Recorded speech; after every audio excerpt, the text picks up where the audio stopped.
Hello chess lovers, Soren here, and I have another very interesting game for you from 2018 Batumi Chess Olympiad. In round 8, the women's team of Netherlands faced the team of Russia, and now let's have a look at a game played between Haast and Alexandra Kosteniuk. In this game, Haast had white pieces and she started the game with e4, e5 by Kosteniuk, knight f3, knight c6, bishop c4, we see the Italian game, bishop c5, and d3, white goes for gioco pianissimo, which in Italian means very quiet game. This leads to a positional maneuvering game, and now let's see what happened next. Knight f6, knight c3, black castles kingside, bishop g5, h6, bishop h4, bishop e7, black wants to play d6, that's why he's moving back her bishop in order to unpin the knight and move it freely. Bishop g3, d6, d4, knight h5, and knight takes e5, using the vulnerability of the knight on h5. In return, black captured on e5, d takes e5, and knight takes g3, h takes g3, d takes e5, knight d5. Well, not the most precise move, it was better to exchange the queens and then play knight d5. But Haast played knight d5 straight away, and now she can face some problems. Bishop c5, queen e2, bishop e6, white castles queenside and c6. Black is kicking away white knight from this active square, knight e3, and queen g5. We see the exchange of light squared bishops on e6 square, and right now black has a very dangerous threat, rook takes f2. And then bishop takes e3. That's why Kosteniuk played rook d3, overprotected the knight, but now comes rook d8.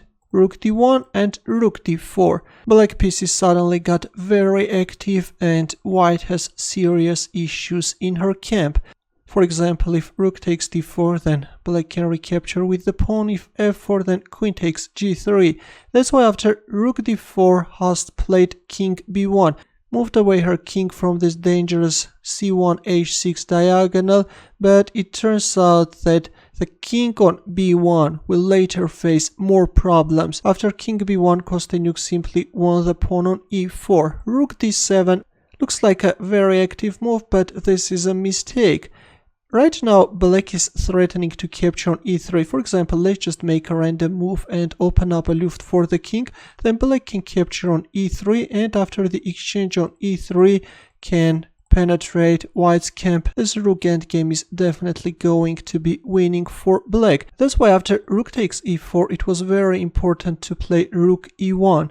If bishop takes e3, then f3. If rook d4, then queen takes e3. Still, white is holding, but in the game after rook takes e4, we see rook d7. Now comes rook d4, rook takes d4, bishop takes d4, and rook takes b7. Instead of thinking about the safety of white king, white is busy with grabbing pawns. And it turns out that after rook takes b7, black is managing to go for a mind-blowing combination. It was better to play a4, open up a luft for the king, but in the game we see rook takes b7. Now comes bishop takes e3, f takes e3.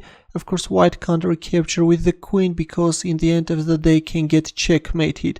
After bishop takes e3, we see f takes e3. And now you can pause the video and try to find black's next moves.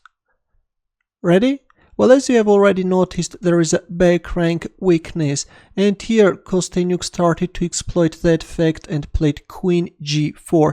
Black queen is starting to chase white queen in order to lure away it, which is covering the f1 square. Queen e1. Of course, if queen takes g4, then this is simple. White king can get checkmated. That's why white is moving back her queen, still covering the f1 square. But now comes queen takes g3, queen e2, and after queen g4, Haast resigned. Now if queen e1, then queen takes g2, and the threat is rook f1, from which white has no defense.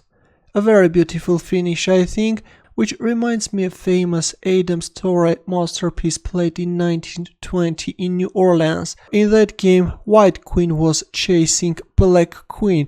I will pin the link of that game in the comments section.